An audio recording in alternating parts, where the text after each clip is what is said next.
Hi girls, in this video we will learn how to build a strong foundation to start your investing journey. The most important thing is to have a budget plan. I'm going to teach you how to build a simple zero-based budget plan. First, let's make some assumptions. The annual income is about $78,000, which is the average US income in 2025.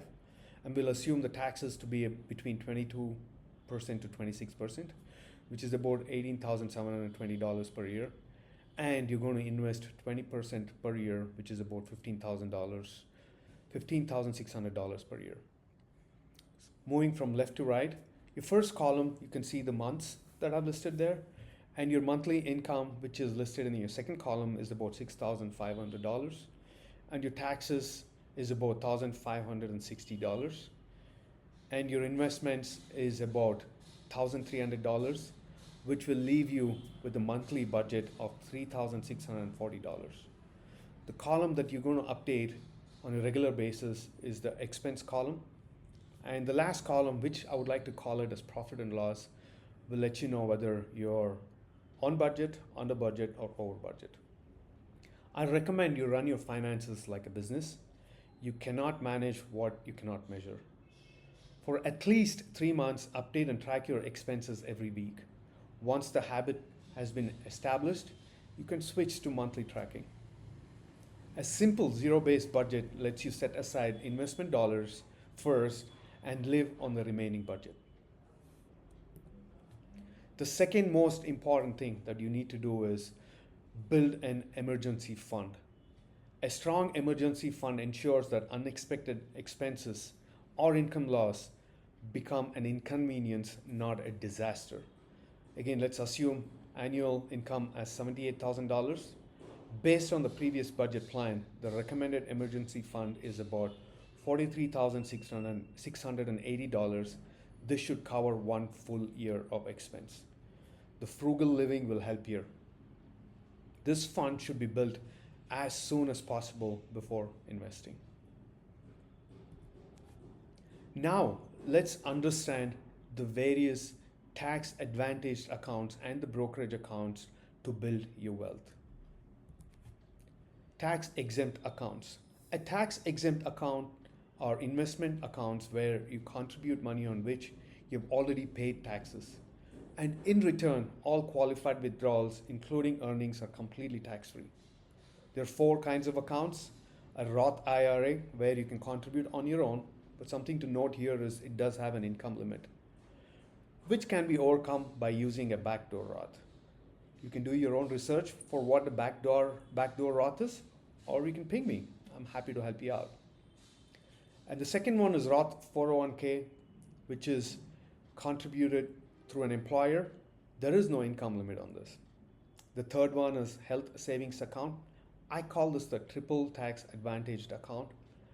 You can contribute into this account pre-tax, and when you take the withdrawals for any medical expenses, you can take the money out tax-free. The fourth one is the 529 college savings plan. In case if you want to have children in the future, this would be a great account to save money for their education. And the withdrawals are 100% tax-free if used for qualified education expenses. The next is tax deferred accounts. The tax deferred accounts are savings or investment accounts where taxes on contributions or growth are delayed until you withdraw the money. The 2 kinds of tax deferred accounts: the employer sponsored retirement accounts, which can be 401k, 403b, 457b, simple IRA, and SIP IRA. You can use any of these accounts if you're employed, or if you're an entrepreneur and you have your own company.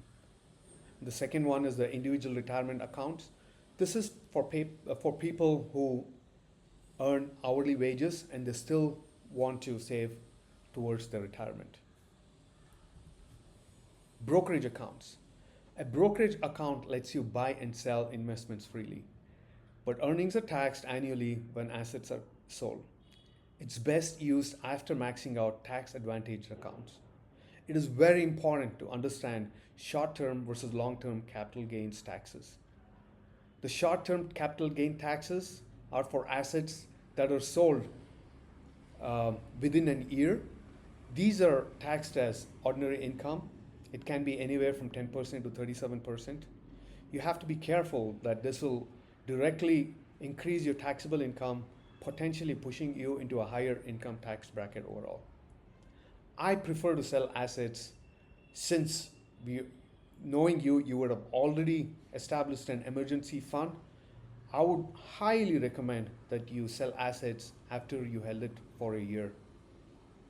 This long-term capital gains taxes will get a preferential capital gains rates, which can be anywhere from 0 to 20%.